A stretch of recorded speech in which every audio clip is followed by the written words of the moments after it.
dividing complex numbers is a little bit hard to understand at first before we get the idea that dividing complex numbers means to eliminate I from the denominator of the fraction. So by definition, complex values cannot be contained within the denominator. To do this, our rule is look at the denominator, and whatever complex value is in the denominator, multiply the denominator and the numerator by its complex conjugate. So in this case, we would keep the 5, change the sign on the imaginary part to plus 11i, and do the exact same thing on the top.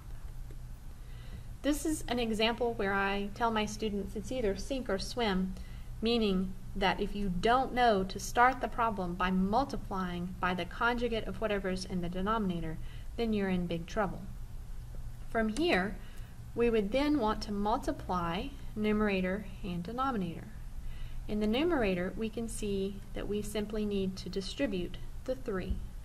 So we would do 3 times 5, which would be 15, and then 3 times 11i, which would be 33i. In the denominator, we need to FOIL, and so we would have 5 times 5, which is 25. We would have 5 times 11i, which is 55i.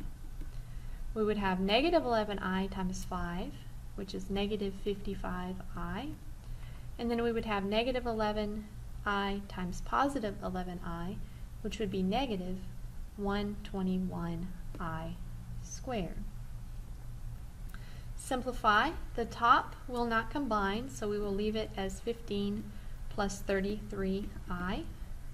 From what we know about complex conjugates, then we know that the 2 middle terms on the bottom should cancel, which they do. They have opposite signs. So I'm going to copy down the 25 and then minus 121, and then in place of I squared, I would substitute negative 1. And so we see the i's in the denominator going away. From here, I'm going to simplify the denominator a little bit. Alright, negative 121 times negative 1 would be positive, so the bottom would be 25 plus 121. So we'd have 15 plus 33i over, and then add those two values. We're going to end up with 146. And then what you want to do from here is when you have a value like this that's one single fraction, remember that complex values needs to be written as a real part and an imaginary part. And so split and write 15 over 146, use the symbol here in the middle, and then 33 over 146, and you can place the I to the side so that you have a real number first and an imaginary value second. And so if you can, make sure that you reduce.